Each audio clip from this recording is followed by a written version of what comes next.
what's good, people? Izzy Max here, back again for week 9. There's only 1 week left, but we're going to break down this last week of actual conference play. As always, I'm joined by Matt. How you doing? What's going on, man? Doing well? I just got home, so Matt's going to probably carry a lot of the heavy lifting on this one. But without further ado, first match is me versus Toxic. Matt, go ahead. So this was a pretty clean sweep-ish kind of match. You can tell by the differential it was a 3-0 and a 4-0 victory on your end. This one was just kind of I don't have too much to say on this one, but there are two main things that I think this match illustrates. Toxic just kind of brought his regular modes, it seemed like, and you had some pretty I don't want to say obvious counters to them, but things that make plenty of sense, like Scarf Mamoswine just to beat like a Crobat lead, and Room Service Hatterene to underspeed the Escavalier and hit it with a fire move, right?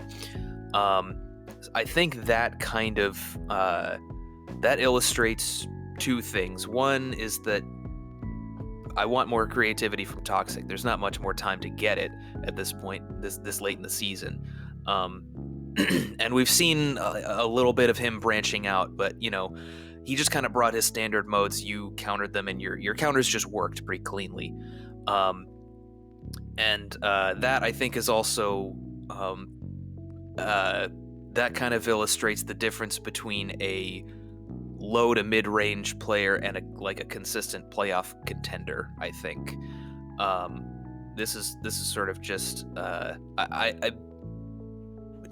some of the stuff you brought, at least some of the direct counters to his team, seemed I don't know, maybe a little bit obvious. Maybe I'm just saying that because I've seen Room Service Hat against a Escavalier in another league before, but it just kind of seemed like you used some counters, they worked, and he didn't really account for what your counters might be in his prep, which I think is kind of a standard thing that everybody should be doing all the time. So that's what stood out to me about this match.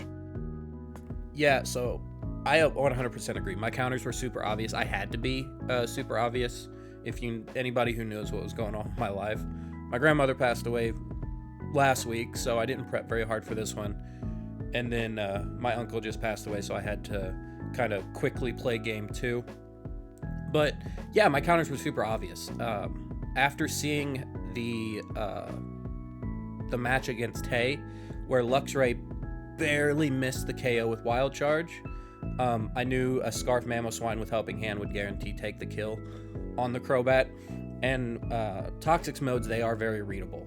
I think all season his lead has either been Indeedee Necrozma, Indeedee Zapdos, or Crobat Diggersby, which I had counters to all of them. My counter for the Crobat Diggersby was, of course, the one I led. My counter to the Indeedee Necrozma involved the Centiskorch, and then my counter to the Zapdos Indeedee was basically the same with the Mamoswine. So they were super obvious. The Room Service on the hat was almost Iron Ball because I expected he might be running Room Service as well, since it is super obvious.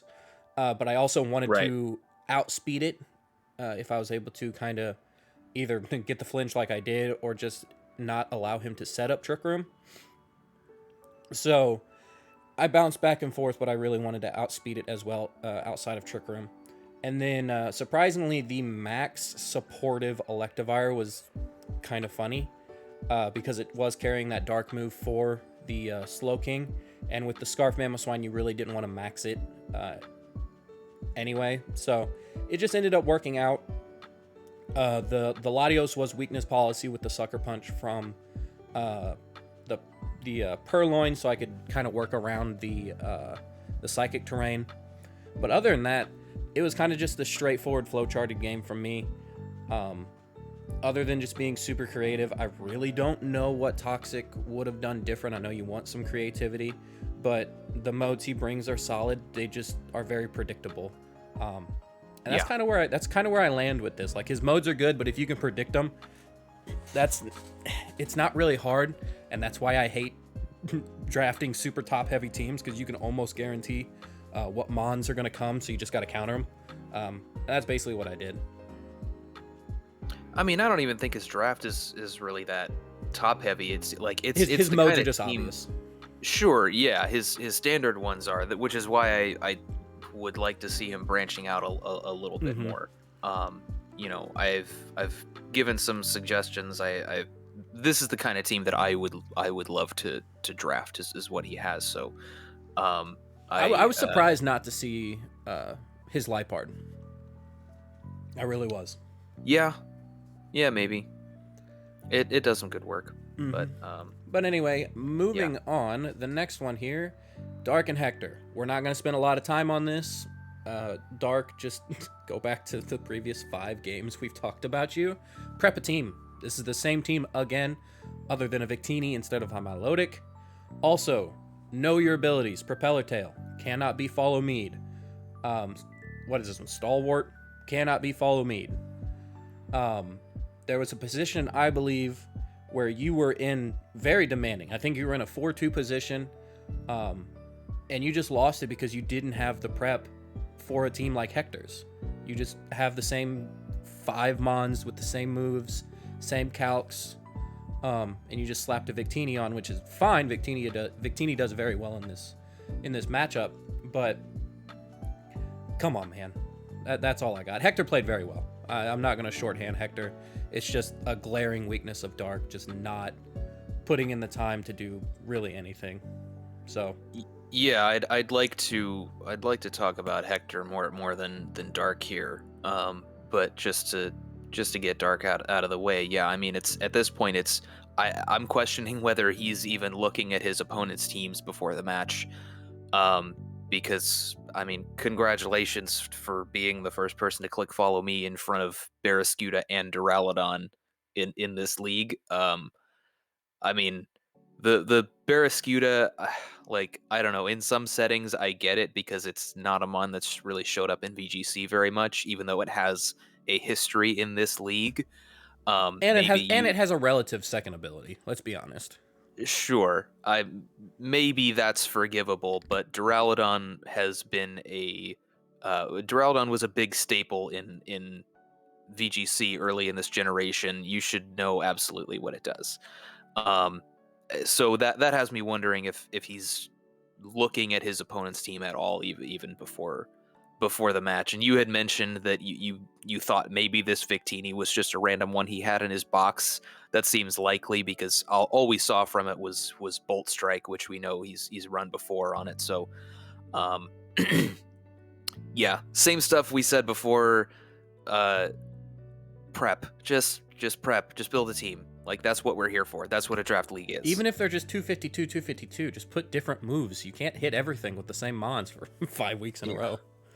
But for on Hector's side, I think he had some really good modes. I think especially since he basically had Dark's paste, he was able to counter that pretty well. He knew that going with that Earthquake, Blastoise, and Weakness Policy Duraludon mode was going to make it was going to be very difficult for a lot of the stuff that Dark had on his paste. It was going to make the Slurpuff mode really just unusable completely, which we saw in Game 1.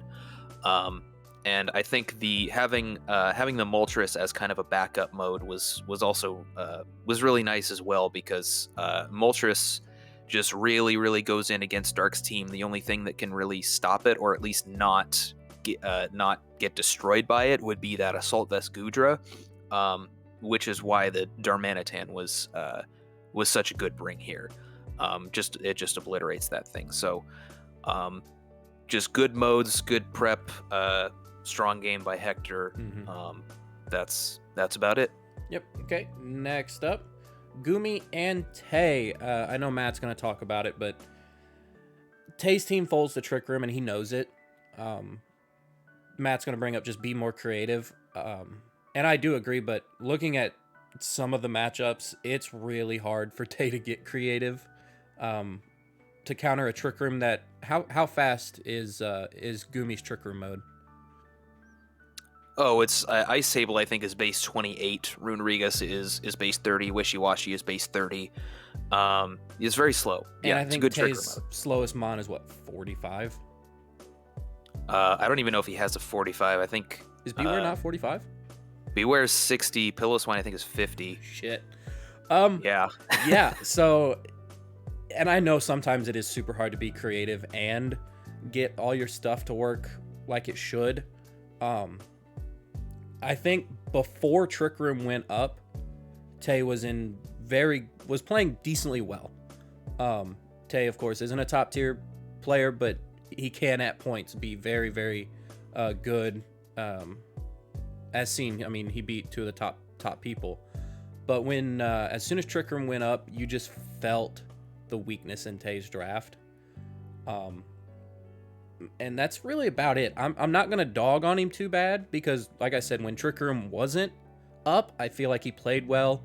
Was making some risky to high end reads with the thunderous clicking moves like the Psychic or the Dark Pulse, just trying to work around some things, trying to get it to where Trick Room doesn't go up. But as soon as it went up, like I said, it was just very obvious that Tay's draft just can't really deal with it.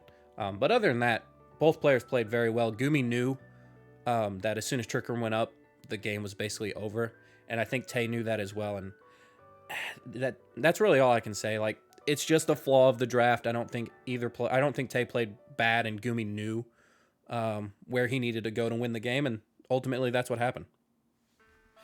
Yeah, and you can really see that Trick Room weakness in game 2 because Gumi kind of when he brought out Avalugg in the late game in game 1, he saw that it was able to pick up 2 quick KOs on the I believe it was the Thunderous and the Dragonite.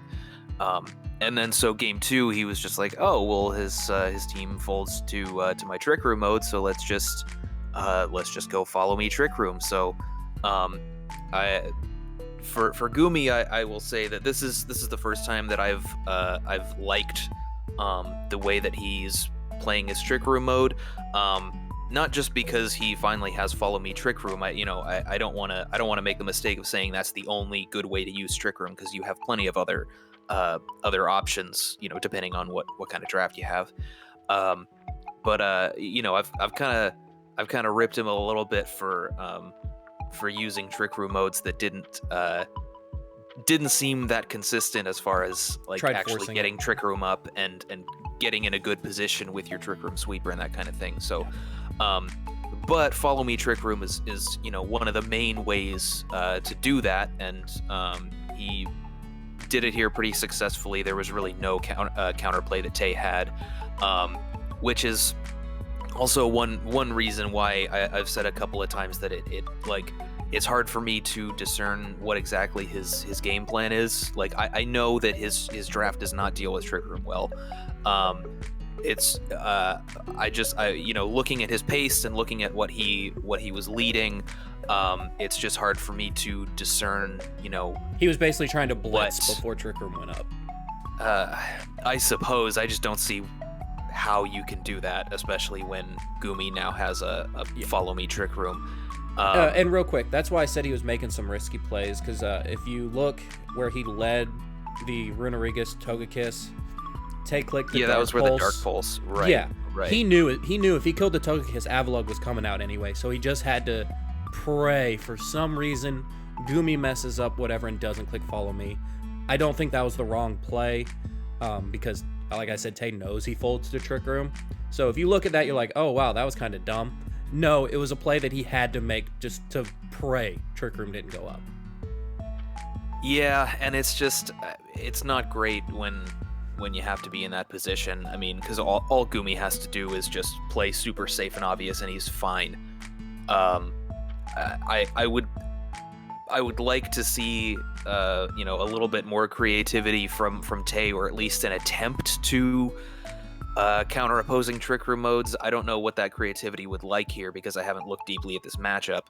But looking looking at his prep, there didn't really seem to be any trick room answers. So, and again, I get that it's difficult with his team. I would at least like to see an attempt. Yeah, I think that's fair. Moving on, I think this is our last one. This is Burst and Anthony. I'll go ahead and let you take the charge on this one. Okay, so this one was a little bit weird. There's a few different things going on here. Game 2, I'll get that one out of the way first because it's the simplest and easy to talk about. It was kind of just a pretty clean Dragapult sweep. Anthony took the game. That's about it. Not really much to say there. Game 1, I think Anthony had a really, really good mode with the Scizor and the Riolu. I talked to him about the idea of going with both Sunny Day and Rain Dance on Riolu to cover Scizor against both the Rain mode and Burst Fire type. That actually turned out to be a pretty good decision. You can see there in Game 1. Two things led to Anthony's downfall in this game. Number one was the Thunder hitting the Scizor in Sun, getting the paralysis, and then getting a full paralysis at exactly the right time. That was very unfortunate. But I don't want to say that this game 100% just came down to hacks, because I think that one of the flaws, I guess, with Anthony's Trick Room mode showed itself here. And that was when he set up Trick Room for himself with the Diancie, and then Barraskewda ended up coming out and couldn't really, it's very fast and very frail. It can't really do anything under Trick Room. So I think having a Trick Room mode, setting Trick Room for yourself when you have Barraskewda in the back, probably not a great idea. Even though he was, I believe he was running Iron Ball Diancie. So I get why you would want Trick Room for the Diancie, but it's this is something I've seen from his Trick Room mode before. It's just a little bit awkward when you have all this fast stuff like a Sun mode, Barraskewda, Dragapult, and you have to put like one of them in the back when you have when you're bringing like Riolu DNC and a Trick Room sweeper. Wasn't this the same reason he kind of lost to Tay as well? Like, I know Tay folds the Trick Room, but he was actually able to deal with it since it is just kind of like a DNC +1 mode. I believe so. That game was a long time ago, so I'm having yeah. trouble remembering, but that sounds right. So I think, both of those contributed, I think. And then game 3, Burst was just going for, pretty standard Trick Room mode, and I think on turn 2, the Dragapult ended up max guarding while Burst switched the Magmar straight into the horse and procced the weakness policy with the Bronzong's Rock Tomb. That just sealed the game. And I think, as weird as it sounds, I think both players actually made a real dumb play there, and it just worked 100%. Out for Burst. When I watched that, I'm thinking, oh my god, this is terrible, because you're doing damage to your horse. Yes, you're going to proc the policy, but knowing Anthony, he's going to target the Follow Me Mon. That's going to be a lot of damage on an unmaxed horse, but then we seen that protect, and I was like, oh my god, he got away with it. I agree with you. I think the max guard was probably just covering for like a Will-O-Wisp from Magmar, but like I don't think that's a good enough reason to max guard at all. I think you just keep the pressure on. Both Mons are pretty low. Even if your Dragapult gets redirected, like that's fine. The Barraskewda ignores redirection, and you can just get a double KO anyway. And if Burst happens to switch, then you get a whole fuck ton of damage on whatever's coming in, probably the horse, because that's what did come in. And then for Burst, I mean, just switching the horse in for free was very suspect because of how much offensive pressure was on the field. Anthony wasn't threatened at all. Nothing was going to get KO'd from his side on that turn 2 when it's just Bronzong and Magmar on the field. So just a Will-O-Wisp, yeah. Right. So I don't like that play from either player, but It just so happened that Burst came out on top, and once he got the horse in fairly safely with the weakness policy boost, with plenty of turns of Trick Room left, that was it. It was over. Yeah, definitely. I mean, knowing that, surprisingly, and this is gonna sound kind of bad, Burst has some sort of consistency going on, I guess. I know we've kind of been bitching about his consistency, but it's like a one-on, one-off kind of thing right now. I don't think I would call that consistency. I need to see more games from Burst doing well in order to call him consistent. Oh, come on, man.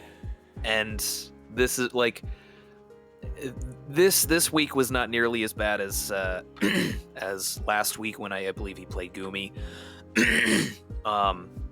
But it was still, even though he won, it was still kind of strange because, like I said, the in game 3, the turn that decided everything Was a misplay on both sides. it was a misplay from both players at the same time. And then in game 1, it was sort of a combination of hacks and Anthony maybe not making the right decision, clicking Trick Room, or not, or maybe a shortcoming of his team composition. So that one, it doesn't really feel like it was anything that Burst did to win game 1. Yeah. So as harsh as that sounds, that's the way that I see it. So I need to see more from Burst before I'm gonna call him consistent. Yeah, I get that. But that is gonna do it. Next week we'll actually be with everybody else, breaking down way more than 4 games. So that should be fun. Yep. Anything else? We're coming into the last week. Things are getting tight. I think Dina, speaking as a whole, Dina's the only one that's actually locked out of the wild card. She's actually just in a slot. I believe so, yeah. And then technically, she's very likely to just keep the first seed even if she loses because her differential's so high. Yeah. And then technically, nobody's locked out of playoffs yet, and it's the last week. Yeah, these week 10 matches are going to be pretty big because everybody, like, even in the blue division, people have been beaten up on each other quite a bit, more so in the red division. But when the records are all this close, it's just, everybody's still in it. Anything can happen. I mean, 2 6-2s, 2 5-3s, and then the rest are 4-4, or what?